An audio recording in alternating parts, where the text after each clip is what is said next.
Good evening, ladies and gentlemen.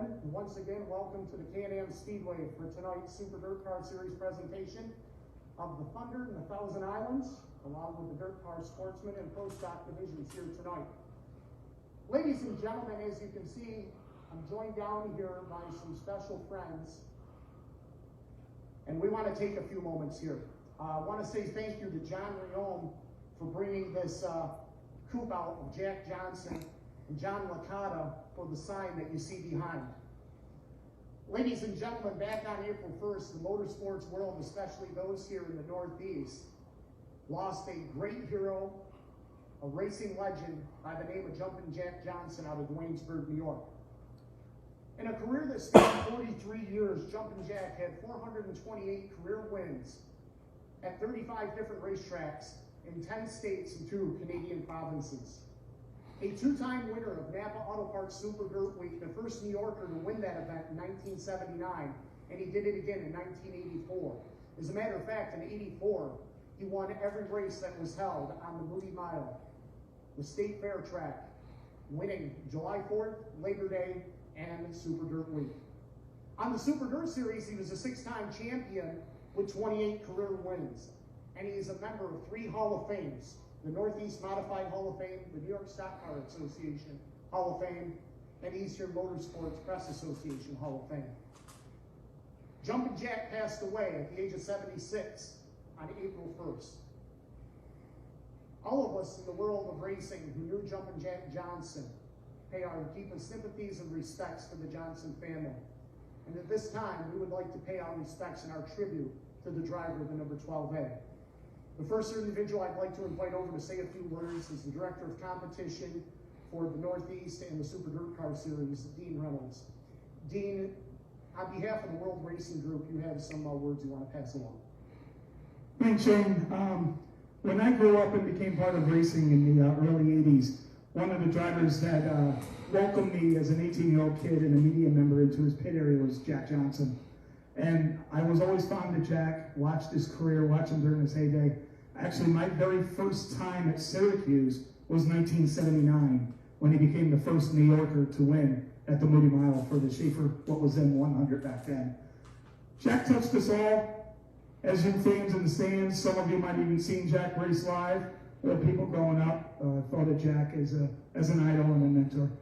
Hall of Famer, but those are just the easy word for Jack. He was a true icon, a true gentleman.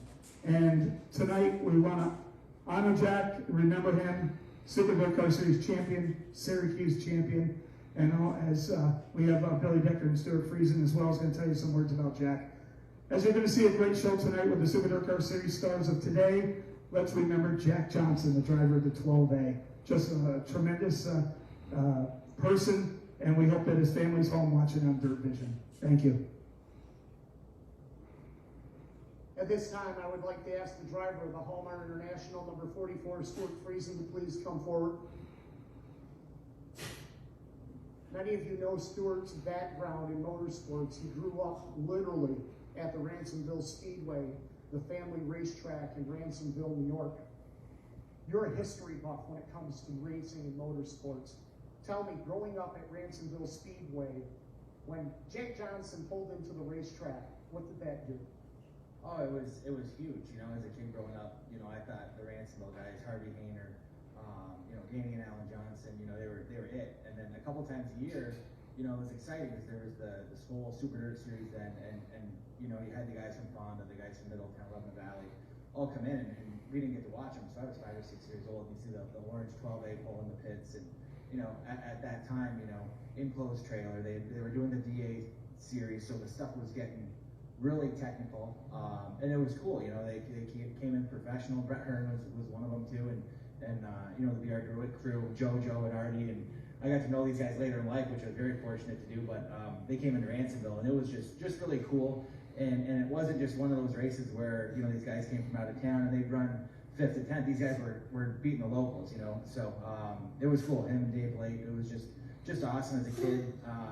You know, I grew up in racing, grew up at Ransomville watching modifieds, and to have a guy like Jack come in and you know, just special. You know, he was a tremendous fighter. You know, with ALS the last 10 years or so, put up a big fight. I'm very close with the family and Ronnie, and you know, we feel for him, but you know, Jack's truly in a better place. You know, and then you know, later as we got more into racing, you know, modifieds in my career was kind of coming along. Jack always made a point to come over and say hi, or if we passed in the pits, he could give some advice. So another quick story, in 1972, my grandfather won the Lead Sport Track Championship by 1 point over Jack Johnson.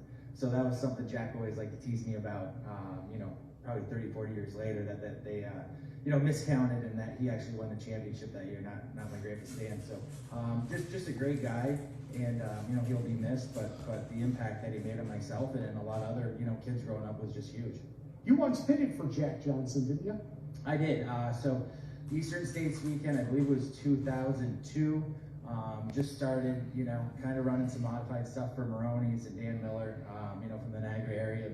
We came up here, ran a couple times, and then, you know, just hanging around the pits and hanging around different people at the racetracks, and got talking to some people, and they said, you know, Jack needs a tire changer, you know, for the 200 on Sunday. Can you do it? Well, I never changed a tire before on pit road, but I said, hell yeah, I can do it. You know, sign me up. So it turns out he never ended up coming in for tires, and I just sat there, you know, looking good and looking ready to go the whole time. But it was cool. I got to spend the whole Eastern States 200 with Artie and Jojo DeSarbo, who were Jack's right-hand guys, you know, for his entire career, and just learn a lot from them and the preparation that they put in that year for the 200 that you know, carries to this day when we run 200 still. So it was cool to be part of the team, and Jack was just one of those guys that was larger than life. You know, I was just fortunate to be around those guys, hang out in the pits that day, and you know, ask questions about the car. I was learning modifieds, and there was no question too small or too big, and Jack was just cool. You know, he had that toothpick at all the times, and he's like, listen here, kid, you know, this is how you do it, and or this is what we're doing. Not sure if it's right or wrong, but this is it.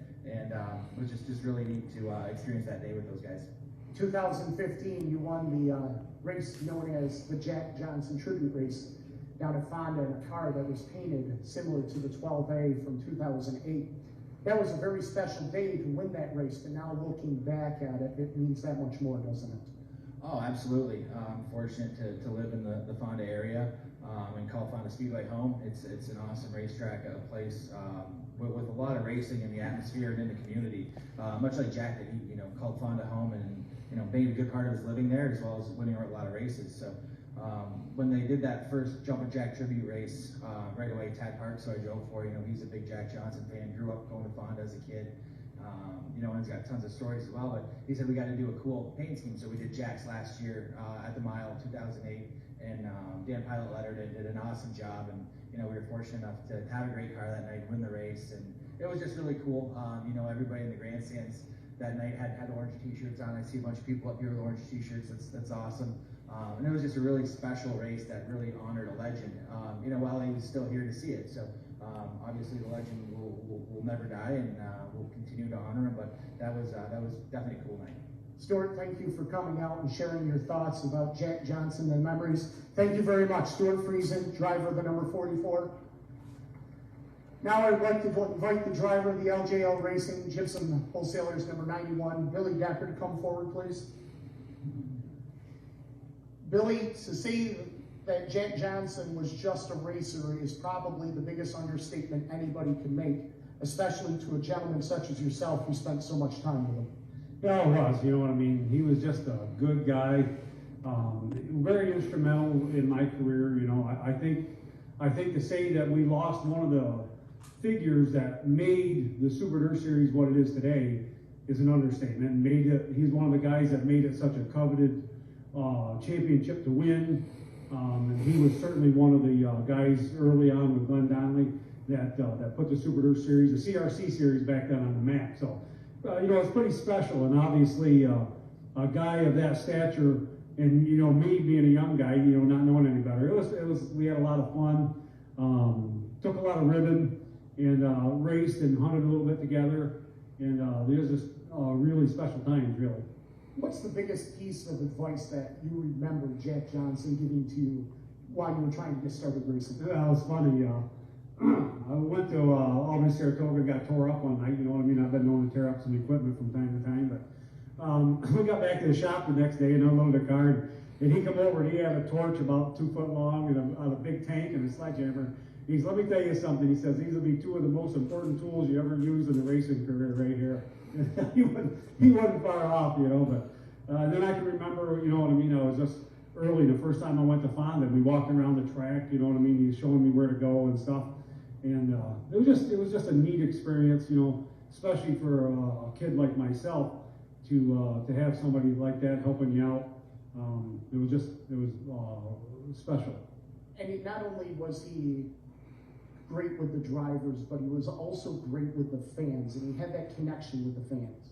You know, he could relate to everybody. He was just super popular. And it's funny you had Stu up here, because I can remember when we first got on the series, it was ironic that one of the first places that we would go on the way to Ransomville was stop by Jeffrey's and have some corn. You know, they had the best corn in the country right there, you know, so it's just pretty neat that it all ties together a little bit, coming full circle like that. And he was certainly somebody that was fun to talk to, knew everybody, and everybody wanted to be around Jack. You know what I mean? He was one of them guys that was fun to be around. You know me, I'm a little crotchety and mean, and probably got a pretty small circle, but a guy like Jack, everybody wanted to hang out with him, and he didn't care, so it was good.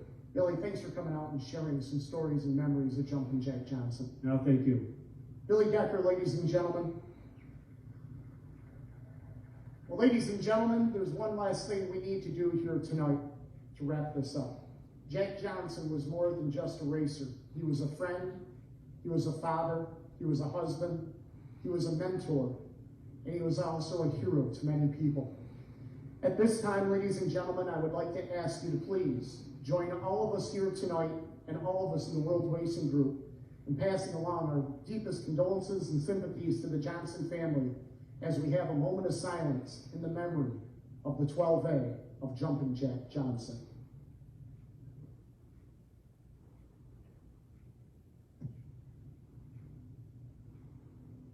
Thank you. Ladies and gentlemen, at this time, I would like to ask everyone to please rise, and gentlemen, if you would please kindly remove your headwear. I would like to take this opportunity to turn the microphone over to our friend and spiritual leader on the Super Dirt Car Series from the Finish Line Chaplaincy, Pastor Ed Harkin. Shane, thank you.